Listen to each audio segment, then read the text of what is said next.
Hello, it's a lovely good evening down here from Delhi as always, and I hope that each one of you are absolutely fine, absolutely hale and absolutely hearty. तो हमेशा की तरह बेटा स्वागत है और अभिनंदन है आप लोगों का। और आज के इस पर्टिकुलर सेशन में हमने डिसाइड करा है कि हम बाय बैक ऑफ शेयर्स का टॉपिक स्टार्ट करेंगे। Bye back of shares simple topic है, इसके बारे में मुझे बहुत ज़्यादा बातें करने की ज़रूरत नहीं है। नाम से ही जाहिर हो रहा है कि इस चैप्टर में हम क्या करने जा रहे हैं। करेक्ट बेटा, आपको मालूम है कि एक कंपनी जो है हम स्टार्ट कर रहे हैं डायरेक्टली, और अब हम ज़्यादा प्रीफेस पे नहीं आए, ठीक है। तो बाय बैक ऑफ शेयर्स का कॉन्सेप्ट हम समझने की कोशिश करेंगे। अभी कुछ देर के बाद हम बातें करेंगे कि बाय बैक ऑफ शेयर्स में हमें क्या क्या करना है।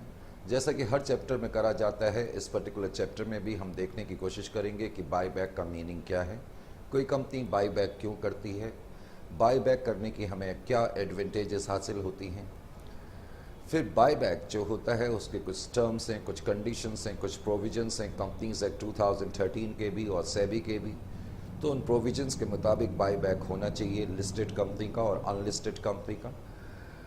फिर बाय बैक की अकाउंटिंग कैसे होगी, तो इन तमाम चीज़ों पे हमने चर्चा करनी है। अब हम अपनी चर्चा को आगे बढ़ा रहे हैं। इन तमाम चर्चा को करने से पहले जानना जरूरी है कि बाय बैक का थीम क्या है।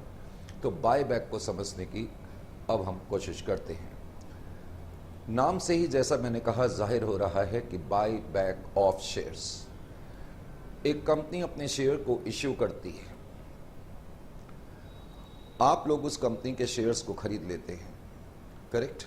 जब आप किसी कंपनी के शेयर्स खरीदते हैं तो इसका क्या मतलब है कि आप कंपनी को पैसे दे रहे हैं और कंपनी आपको शेयर्स इशू कर रही है। आप किसी कंपनी के शेयर्स क्यों खरीदते हैं, इस लेवल पे मुझे इसकी चर्चा करने की ज़रूरत नहीं है। सबको मालूम है कि हम लोग किसी कंपनी में इन्वेस्टमेंट इसलिए करते हैं सॉरी एक्सट्रीमली, कि हम चाहते हैं कि हमारे इन्वेस्टमेंट पे हमें रिटर्न मिले। जैसा कि आप सबको मालूम है, जब आप किसी कंपनी के शेयर्स खरीदते हैं तो आपको अपने इन्वेस्टमेंट पे रिटर्न के रूप में डिविडेंड हासिल होता है। तो हम लोग किसी कंपनी के इक्विटी शेयर्स इसीलिए खरीदते हैं, या हम किसी कंपनी के प्रेफरेंस शेयर इसीलिए खरीदते हैं कि वहाँ से हम कुछ इनकम की अपेक्षा रखते हैं, नंबर वन। लेकिन हमारा मतलब सिर्फ यही तक सीमित नहीं होता। हम जब किसी कंपनी में इन्वेस्ट करते हैं तो हमारे दो मतलब या दो उद्देश्य हो सकते हैं, खास तौर से जब हम किसी कंपनी के इक्विटी शेयर्स में इन्वेस्ट करते हैं। एक तो ये कि उस कंपनी की इमेज बहुत अच्छी है, उस कंपनी का डिविडेंड देने का ट्रैक रिकॉर्ड बहुत अच्छा है, तो हम भी अपेक्षा करेंगे कि इस कंपनी से हमारी इन्वेस्टमेंट पे हमें डिविडेंड मिले। या फिर हमारा एक उद्देश्य ये भी हो सकता है, बिकॉज हम ये प्रेज्यूम करके चल रहे हैं कि जिस कंपनी में हमने इन्वेस्ट करा है उस कंपनी की इमेज और रेप्यूटेशन बहुत अच्छी है। करेक्ट। तो हो सकता है कि कल मार्केट में इस कंपनी के शेयर के प्राइसेस बढ़े और हमने जो इस कंपनी के शेयर्स खरीदे हैं उन शेयर्स को हम बेचें, प्रॉफिट कमाएं, क्विक मनी कमाएं। तो इस तरीके के हमारे रीजंस हो सकते हैं किसी कंपनी में इन्वेस्ट करने के। अब हम लोग किसी कंपनी में जब इन्वेस्ट करते हैं तो हम प्रेफरेंस शेयर्स में भी इन्वेस्ट कर सकते हैं, डिवेंचर्स में भी इन्वेस्ट कर सकते हैं, बॉन्ड्स में भी इन्वेस्ट कर सकते हैं और इक्विटी शेयर्स में भी इन्वेस्ट कर सकते हैं। यहाँ तक ठीक है। अब आपको एक बात मालूम ये होनी चाहिए कि जब आप किसी कंपनी के प्रेफरेंस शेयर खरीदते हैं, ध्यान से मेरी बात को सुनना है, जब आप किसी कंपनी के प्रेफरेंस शेयर खरीदते हैं तो आपको इस बात की श्योरिटी है कि आपका पैसा अल्टीमेटली आपको इस कंपनी से वापस मिल जाएगा। सपोज आपने किसी कंपनी में 1 लाख रुपए की इन्वेस्टमेंट करी प्रेफरेंस शेयर में, जिस दिन आप उस कंपनी के प्रेफरेंस शेयर खरीदेंगे उसी दिन आपको ये श्योरिटी भी है कि आपका पैसा कभी ना कभी ये कंपनी जरूर वापस करेगी। यानी कि जब कोई कंपनी प्रेफरेंस शेयर इश्यू करती है, अब मैं कंपनी के एंगल से बोल रहा हूँ, जब कोई कंपनी प्रेफरेंस शेयर इश्यू करती है तो कंपनी प्रेफरेंस शेयर होल्डर को कमिट करती है कि हम आपका पैसा लौटा देंगे with in A maximum period of 20 years. लेकिन अगर किसी कंपनी ने प्रेफरेंस शेयर इश्यू करे हुए हैं इंफ्रास्ट्रक्चरल प्रोजेक्ट्स के लिए, तो उस केस में कंपनी 30 साल में भी पैसा वापस कर सकती है। आप लोगों को ये बात मालूम ही है। तो सिंपल वर्ड्स में, जब आप किसी कंपनी के प्रेफरेंस शेयर खरीदते हैं तो आपको ये श्योरिटी रहती है कि आपका पैसा वापस जरूर मिलेगा और with in A maximum period of 20 या 30 ईयर्स में आपका पैसा वापस जरूर आपके पास आ जाएगा। इसी तरह जब आप किसी कंपनी के डिवेंचर्स खरीदते हैं तो आपको डिवेंचर्स के केस में भी श्योरिटी है कि आपका पैसा वापस मिलेगा। इनफैक्ट जब आप किसी कंपनी के डिवेंचर खरीदते हैं तो उसी दिन कंपनी आपके डिवेंचर सर्टिफिकेट में आपको लिख के देगी कि आपका पैसा कौन सी डेट को कितने साल के बाद किस रेट से वापस करा जाएगा।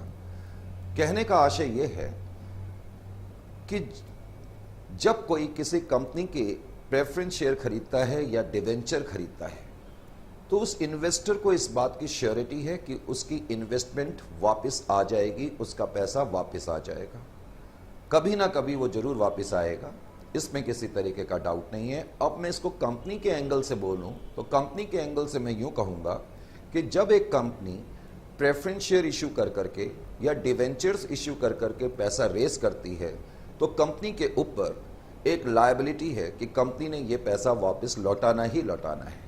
और जब कंपनी इनका पैसा लौटाती है तो उसको हम रिडम्पशन ऑफ प्रेफरेंस शेयर्स या रिडम्पशन ऑफ डिवेंचर्स बोलते हैं। रीजन ये है, रिडम्पशन वर्ड यहां यूज इसलिए करा जाता है क्योंकि यहां हमारा पहले से वादा है, पहले से कमिटमेंट है। जब हमने प्रेफरेंस शेयर इशू करे थे या जब हमने डिवेंचर इशू करे थे तो कंपनी उसी वक्त कमिट हो गई थी कि आपका पैसा लौटाया जाएगा। अपने कमिटमेंट को जब पूरा करा जाता है तो उसको हम रिडम्पशन बोलते हैं। Is it clear to you?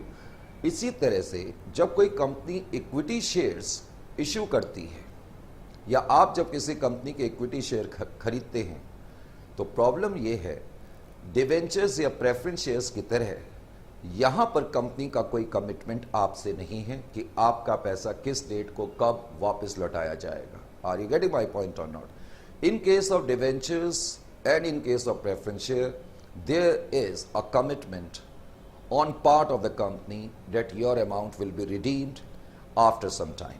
लेकिन इक्विटी शेयर्स के केस में जब कंपनी इक्विटी शेयर इशू करती है तो कंपनी का कोई कमिटमेंट नहीं है कि आपका पैसा कब लौटाया जाएगा during the life time of the company.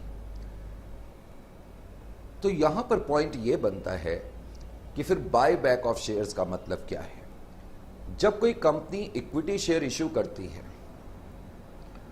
तो कभी कभी कंपनी ड्यूरिंग द टेन्यूर या ड्यूरिंग द लाइफ पीरियड, जैसे एक कंपनी ने आज इक्विटी शेयर इशू करे, 2-3 साल के बाद उस कंपनी ने अपने इक्विटी शेयर होल्डर को एक ऑफर दे दिया कि ये कंपनी आपसे इक्विटी शेयर खरीदने की इच्छुक है, आप चाहें तो अपने इक्विटी शेयर हमें वापस कर दें, हम आपका पैसा लौटा देंगे।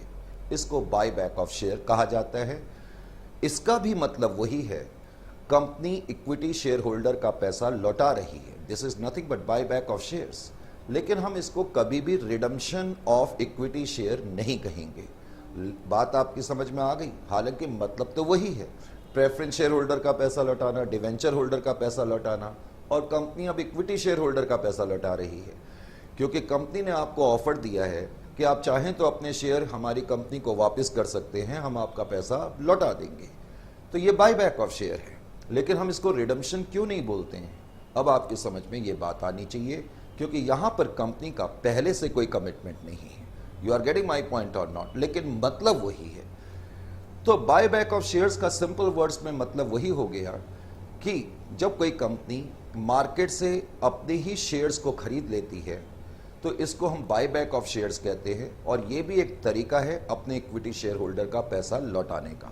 This is nothing but buy back of share. तो बेटे बाय बैक ऑफ शेयर्स का सिंपल वर्ड्स में मतलब क्या हो गया? तो buy back of share simply refers to repurchase of own shares by an entity from the market. समझ में आ गया?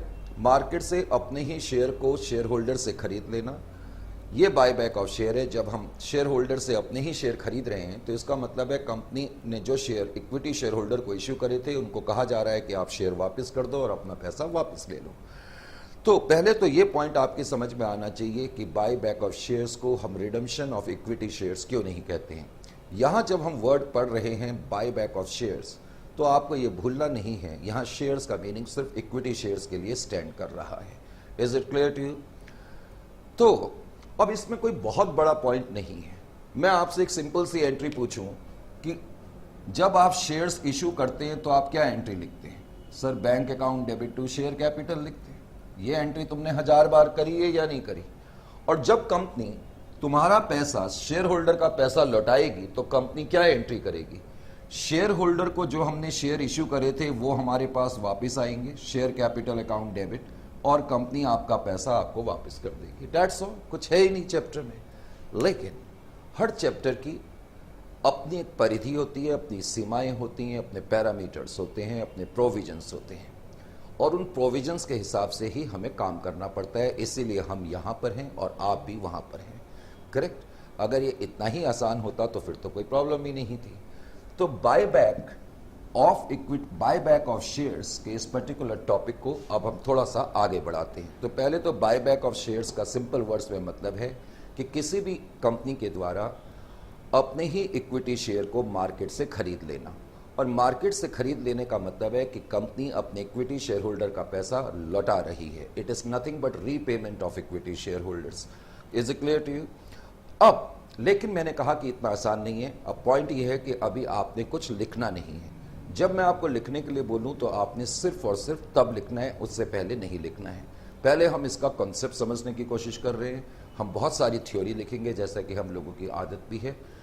बायबैक का मीनिंग उस पर नोट लिखाया जाएगा। बायबैक क्यों करा जाता है उस पर भी हम नोट लिखेंगे। ऑफ कोर्स बायबैक की एडवांटेजेस क्या है उस पर भी हमने थ्योरेटिकल नोट लिखना है। बायबैक की कंडीशंस क्या है उस पर भी हम थ्योरेटिकल नोट लिखेंगे। बायबैक को गवर्न करते हुए प्रोविजंस क्या है उसके भी नोट्स हम लिखेंगे। लेकिन पहले हम इसको समझने की कोशिश कर रहे हैं और फिर थ्योरेटिकल नोट्स हम बाद में लिखेंगे। करेक्ट? तो पहले आप जरा मेरे साथ साथ चीज़ों को समझने की कोशिश करो और फिर मैं आपको लिखाने की कोशिश करूंगा। लेकिन अभी आपने लिखना नहीं है। लाइए जी, बायबैक का कॉन्सेप्ट समझने के लिए मैंने क्या करा, ध्यान से सुने। मान लेते हैं कि कोई कंपनी है। करेक्ट? कोई कंपनी है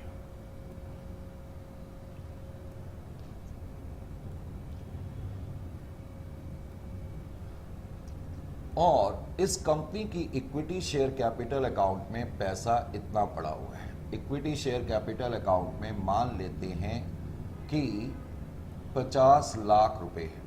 चलो, इस कंपनी के 50,000 शेयर्स हैं of ₹100 each. 50,000 shares of 100 each. तो इसका मतलब इस कंपनी की इक्विटी शेयर कैपिटल कितनी है? 50 लाख की। इस कंपनी की इक्विटी शेयर कैपिटल 50 लाख की है। हम ये भी मान लेते हैं कि इस कंपनी के पास कुछ रिजर्व्स एंड सरप्लस भी है। रिजर्व एंड सरप्लस में हम मान लेते हैं जनरल रिजर्व में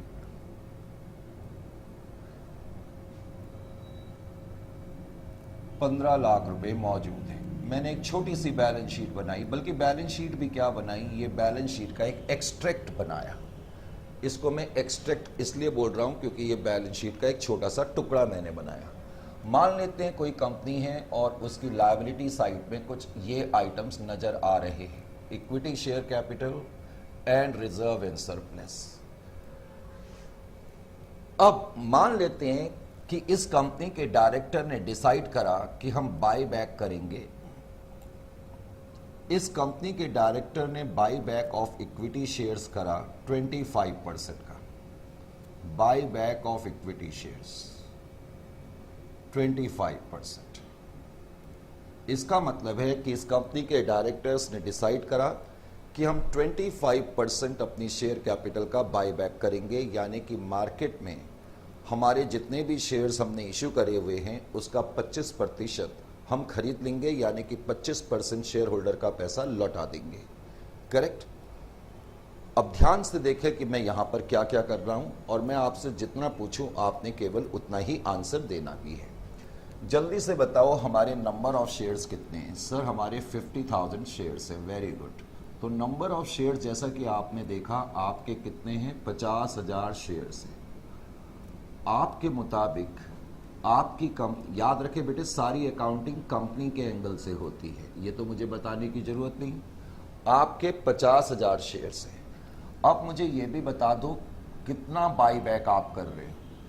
बाय बैक, आप 25% शेयर्स का बाय बैक कर रहे हैं। बाय बैक 25% है तो 25% का मतलब क्या हो गया कि आप 12,500 शेयर का बाय बैक कर रहे हैं।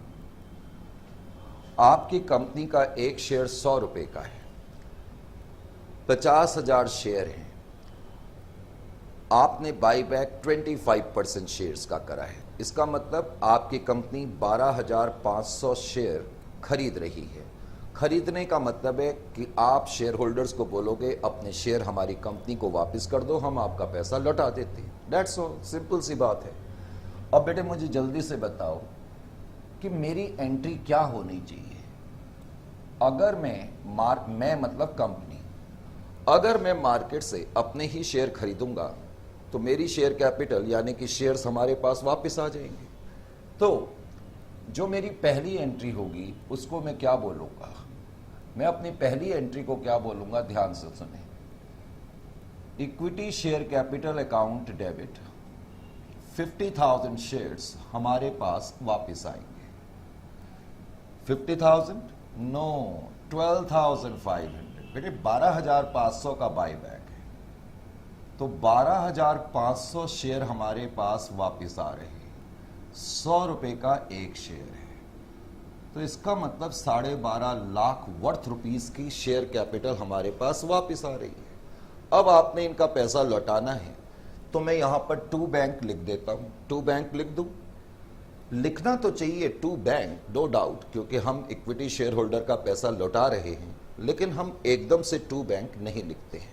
ठीक है, इस बात का भी ध्यान रखना है।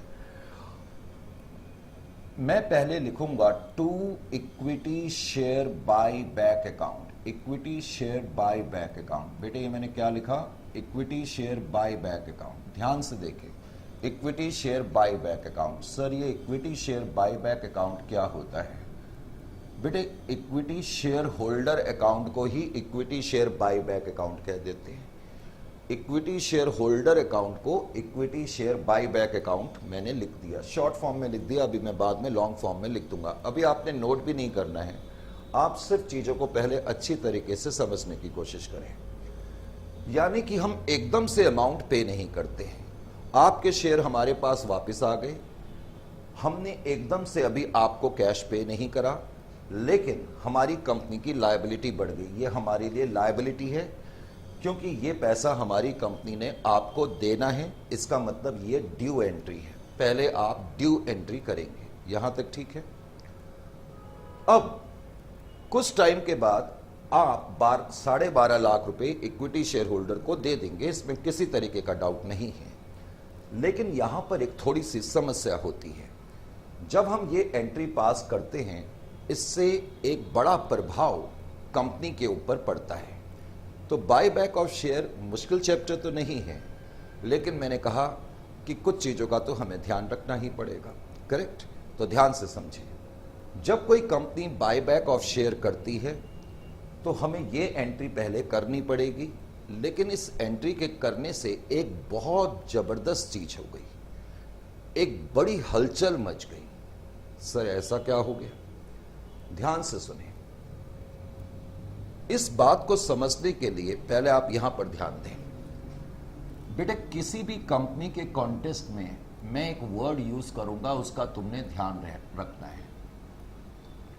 मैं एक वर्ड यूज करूंगा, उसको मैं बोलूंगा कैपिटल बेस। क्या बोलूंगा? Capital base. I am going to use a word जिसको हम कहेंगे कैपिटल बेस। ये आपकी स्क्रीन पे नहीं आ रहा है क्या?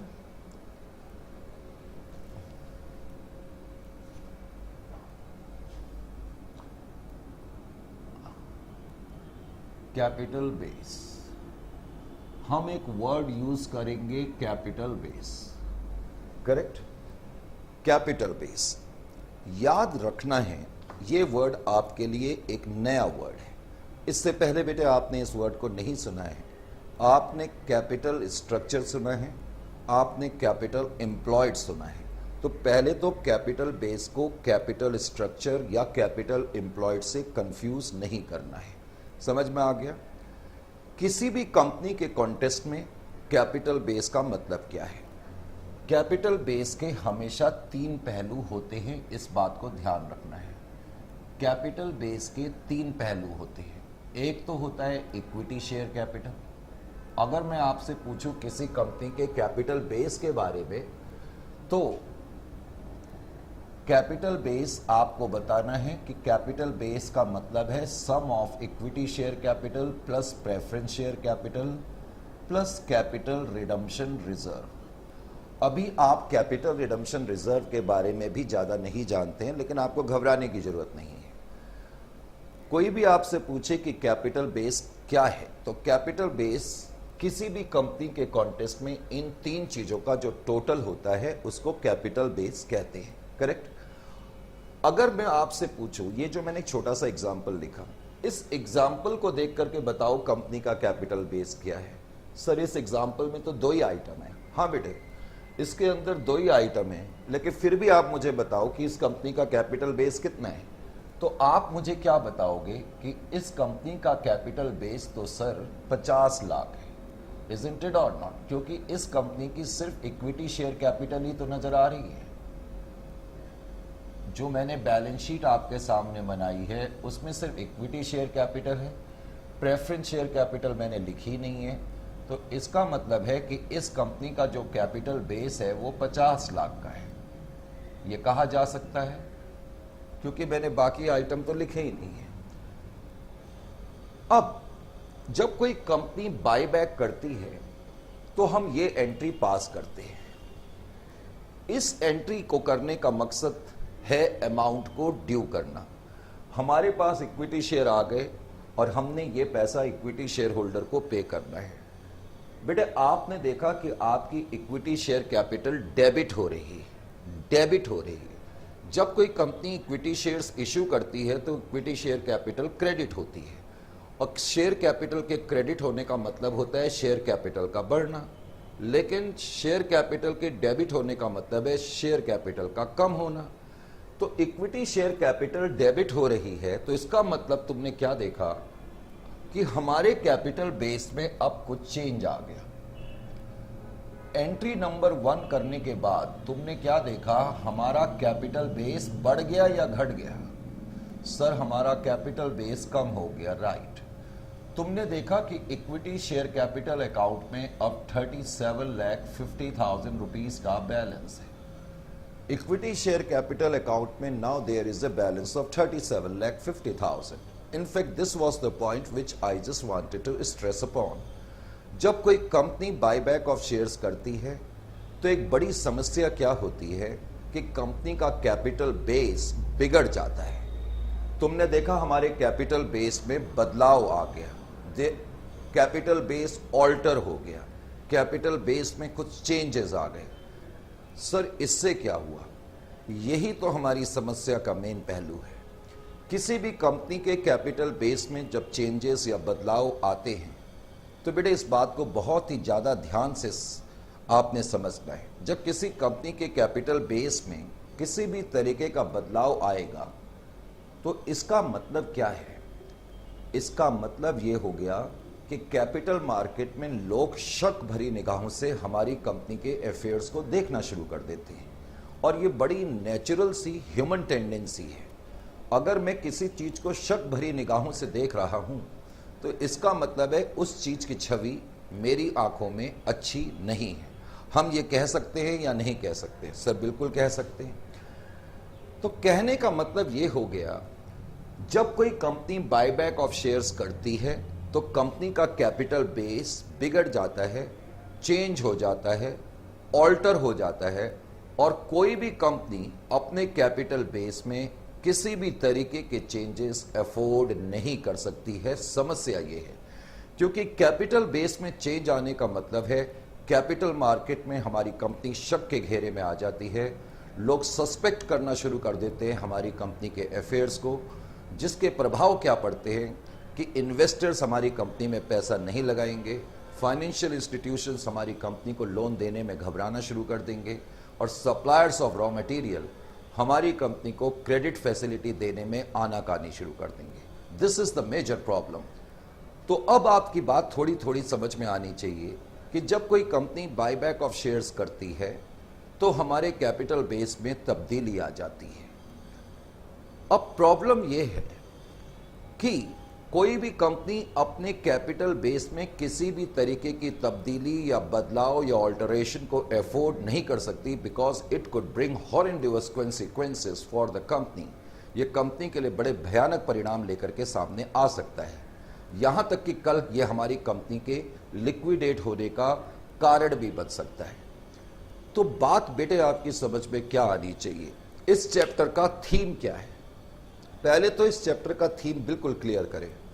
अब इस चैप्टर का थीम क्या बन गया कि हमने यानी कि कंपनी ने अपने शेयर होल्डर का पैसा भी लौटाना है, लेकिन एट द सेम टाइम हमें अपने कैपिटल बेस को भी इंटैक्ट रखना है।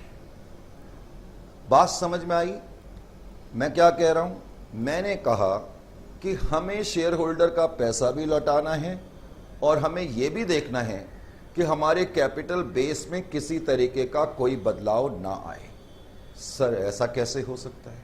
ये तो वही बात हो गई, हाथ में चक्कू भी मारना है और चक्कू भी नहीं तोड़ना है। कोई बात नहीं, थोड़ा सा नया फ्रेज बना दिया मैंने, हाथ में चक्कू भी मारना है और खून नहीं निकालना है, चलो यही कह लो। तो ऐसा कैसे होगा? ये तो वही बात हो गई कि माउंटेन एवरेस्ट को हमने अचीव भी करना है, स्केल भी करना है, लेकिन बिना ऑक्सीजन सिलेंडर के करना है, ऐसा तो हो नहीं सकता। तो बेटा यही तो इस चैप्टर की खूबसूरती है जो मैं आपसे कह रहा था। आसान तो है लेकिन इतना आसान भी नहीं है, तो हम इसको लेकर कोशिश करेंगे आसान बनाने की। पहले तो आपकी समझ में थीम आ गया। थीम यह है कि आपने पैसा वापस करना है, लेकिन आपने अपने कैपिटल बेस को ओरिजिनल लेवल पर भी रखना है। यह पॉइंट आपकी समझ में आना चाहिए। अब जब मैंने ये एंट्री करी और मैंने देखा कि मेरा कैपिटल बेस बिगड़ गया है, तो जाहिर है कि अब मेरी ड्यूटी बनती है कि मैं अपने कैपिटल बेस को ओरिजिनल लेवल पे लेकर के आऊं। अपने कैपिटल बेस को ओरिजिनल लेवल पे लाने के लिए अब मुझे क्या करना होगा? अब यहां ध्यान से सुनो। अपने कैपिटल बेस को ओरिजिनल लेवल पे लाने के लिए मुझे एक बुकिश एंट्री करनी पड़ेगी। सर ये बुकिश एंट्री क्या होती है? बेटे बुकिश एंट्री का सिंपल वर्ड्स में मतलब मैं आपको बताऊं, सिंपल वर्ड्स में ध्यान से सुने।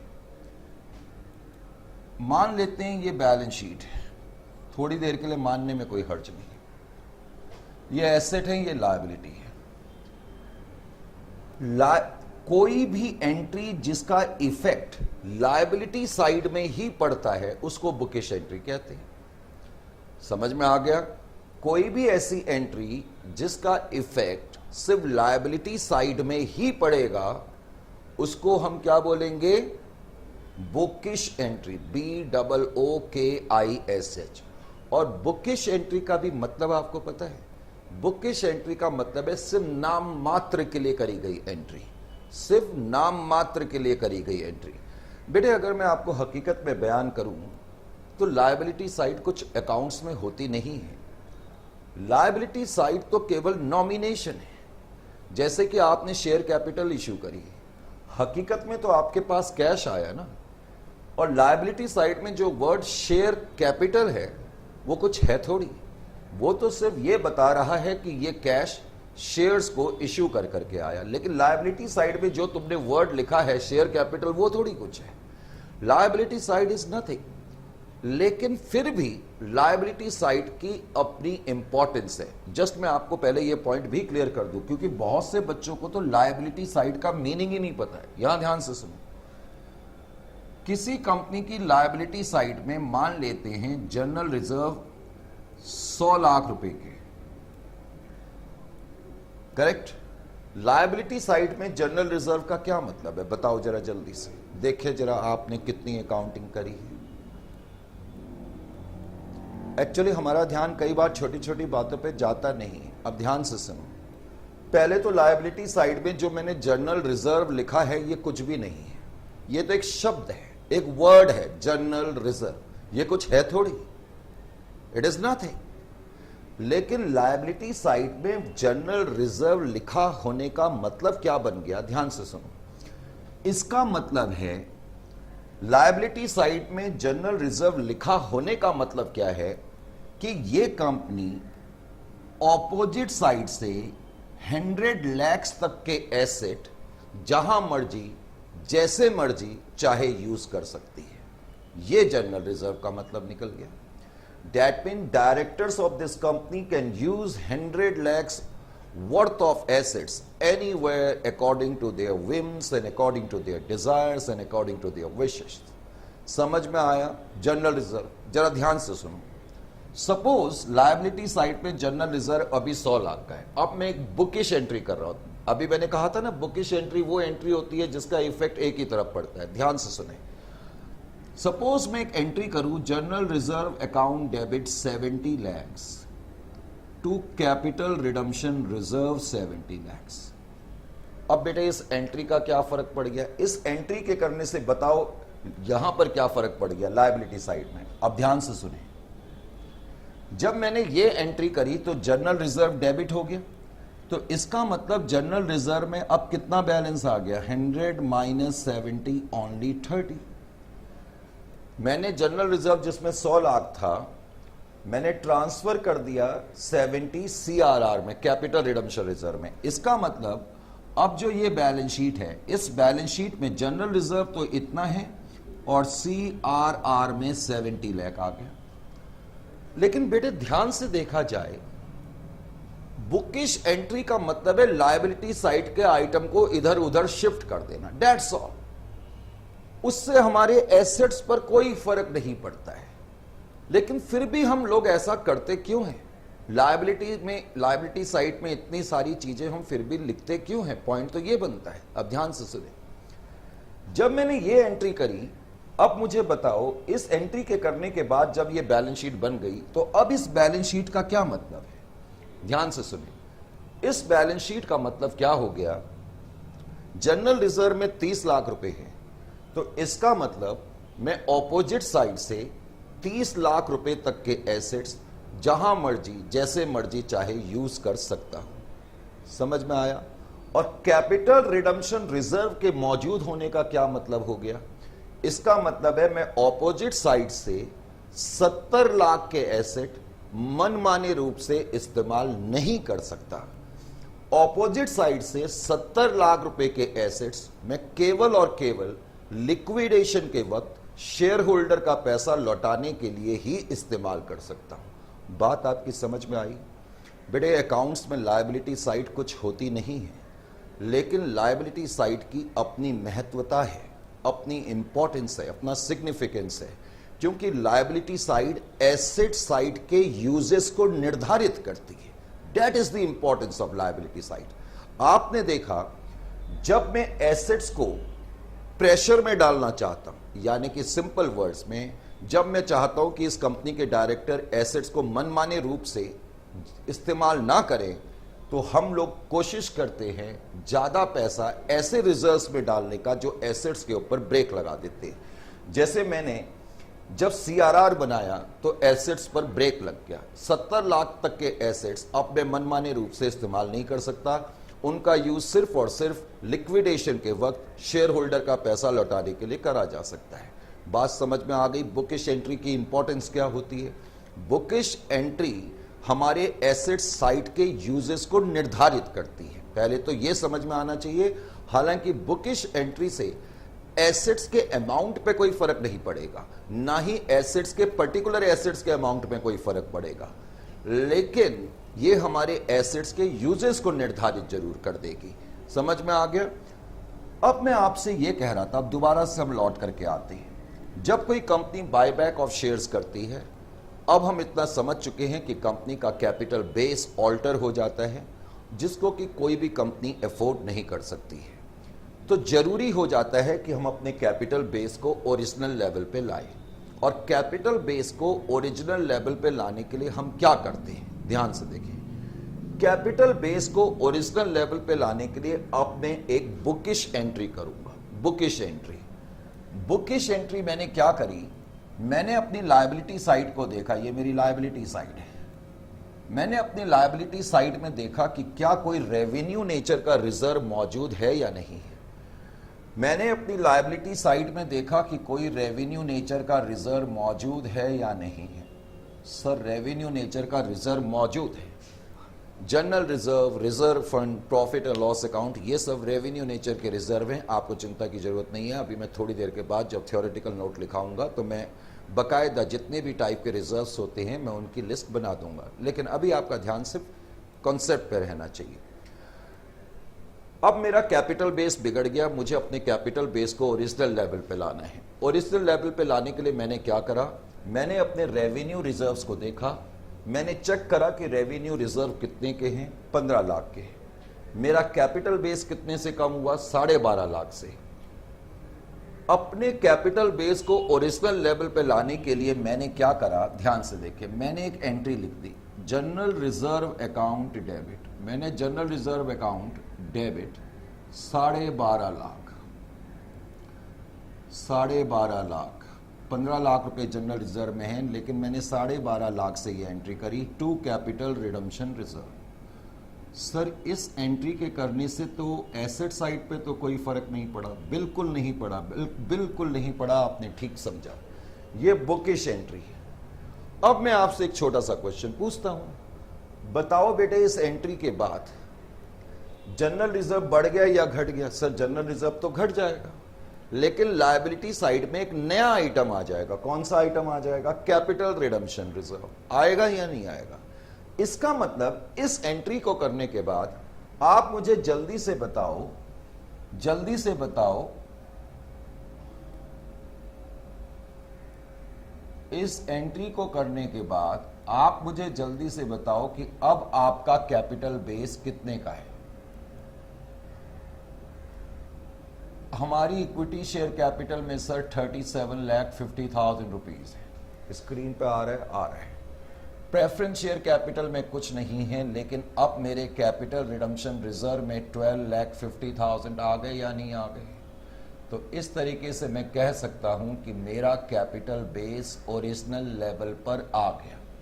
Is it clear to you और नॉट? मेरा कैपिटल बेस ओरिजिनल लेवल पे आ गया है।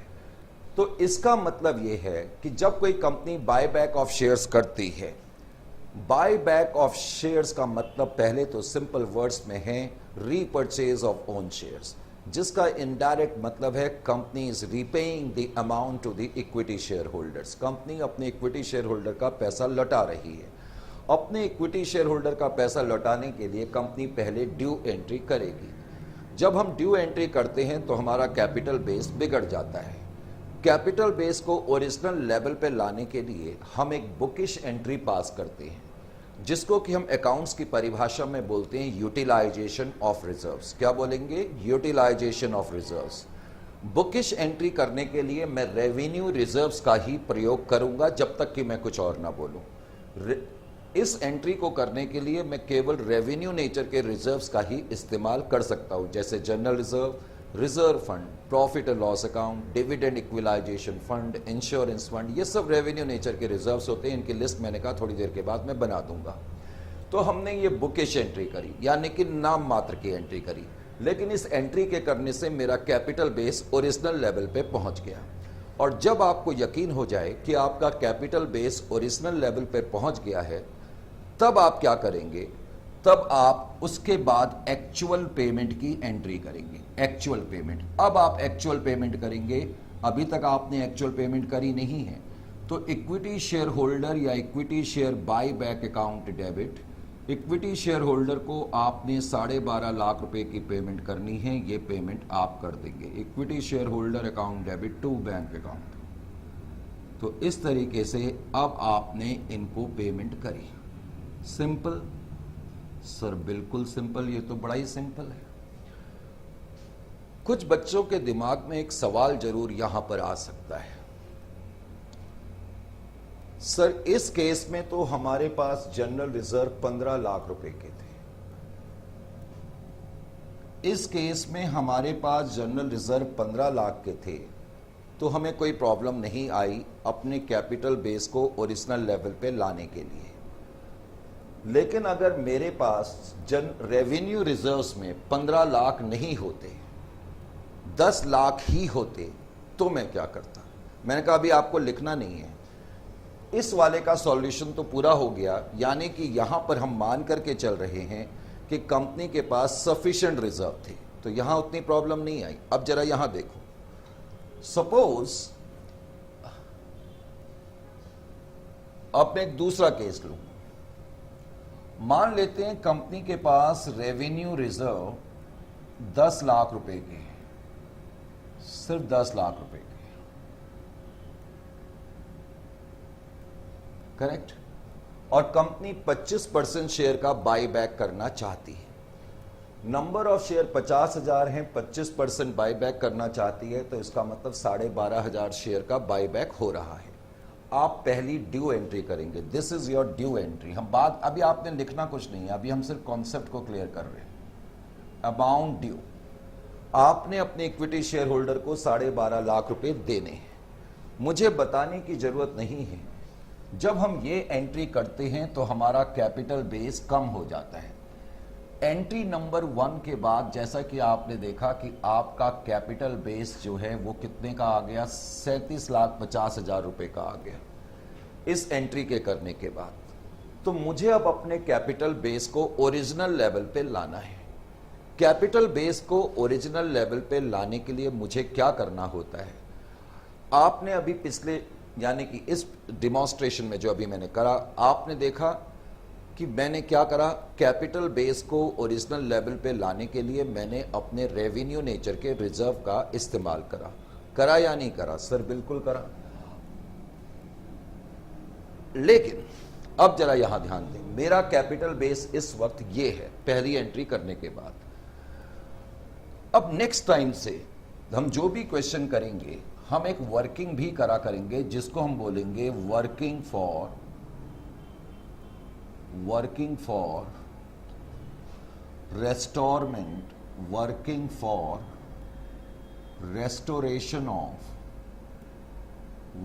For restoration of capital base. आप अपने कैपिटल बेस को रेस्टोर करने के लिए, रेस्टोर का मतलब है ओरिजिनल लेवल पे लाने के लिए एक वर्किंग करेंगे। इस वर्किंग को कैसे करा जाएगा? सबसे पहले तो आप लिखेंगे nominal value of equity share capital to be bought back. जितनी भी इक्विटी शेयर कैपिटल आप खरीद रहे हैं या वापस कर रहे हैं, उसकी नॉमिनल वैल्यू कितनी है? Nominal value of equity share capital to be bought back 12,500 share है, 100 रुपए का एक शेयर है, तो इसका मतलब नॉमिनल वैल्यू 12.5 लाख रुपए की है। बिकॉज आप 12.5 लाख रुपए की इक्विटी शेयर कैपिटल खरीद रहे हैं, तो इसका ऑटोमेटिकली मीनिंग है कि आपका जो कैपिटल बेस है वो 12.5 लाख रुपए से कम हो रहा है। इसमें तो कोई डाउट नहीं, और वो हम देख भी चुके हैं। अब मुझे अपने कैपिटल बेस को ओरिजिनल लेवल पे लाना है। अपने कैपिटल बेस को ओरिजिनल लेवल पे लाने के लिए हम क्या करते हैं? यूटिलाइजेशन ऑफ रिजर्व्स करते हैं। क्या करते हैं? Utilisation of reserves. हम यूटिलाइजेशन ऑफ रिजर्व्स करेंगे। यूटिलाइजेशन ऑफ रिजर्व्स, रिजर्व्स का मतलब रेवेन्यू रिजर्व से है। अब पिछले क्वेश्चन में तो मेरे पास 15 लाख के रिजर्व्स थे, लेकिन इस केस में मेरे पास सिर्फ 10 लाख के रिजर्व हैं। तो इसका मतलब मैं रेवेन्यू रिजर्व्स जो इस्तेमाल कर सकता हूं वो केवल 10 लाख तक के कर सकता हूं, क्योंकि मेरे पास है ही 10 लाख के रिजर्व। जब मैं अपने रेवेन्यू नेचर के रिजर्व का इस्तेमाल करूंगा तो मुझे एंट्री करनी पड़ेगी, जिसको हम बोलेंगे यूटिलाइजेशन ऑफ रिजर्व्स। इसकी नरेशन होगी यूटिलाइजेशन ऑफ रिजर्व। अभी आपने लिखना कुछ नहीं है, यूटिलाइजेशन ऑफ रिजर्व्स, करेक्ट। आप ये एंट्री लिखेंगे। जब आप ये एंट्री लिखेंगे तो आपकी एंट्री हो जाएगी revenue reserve account debit to capital redemption reserve account, capital redemption reserve account. 10 lakh रुपए के रेवेन्यू रिजर्व को आपने ट्रांसफर कर दिया CRR में। इस एंट्री के करने से रेवेन्यू रिजर्व खत्म हो गया, लेकिन बैलेंस शीट में अब क्या आ गया? बैलेंस शीट में रेवेन्यू रिजर्व की जगह पर अब CRR आ गया। इसका मतलब अब पोजीशन क्या है? अब पोजीशन ये है, इक्विटी शेयर कैपिटल में 37,50,000 रुपीज हैं, प्रेफरेंस शेयर कैपिटल में 0 है और CRR में 10 लाख रुपए है, लेकिन अभी भी ये 50 लाख नहीं हुआ है। Are you getting my point और नॉट? अभी भी ये 50 लाख रुपए नहीं हुआ है। अब मुझे क्या करना पड़ेगा, यानी कि इस क्वेश्चन में मेरे पास रिजर्व सफिशिएंट नहीं है। जो पहले वाला केस था उसमें तो रिजर्व मेरे पास सफिशिएंट थे, लेकिन इस केस में मेरे पास रिजर्व सफिशिएंट नहीं है।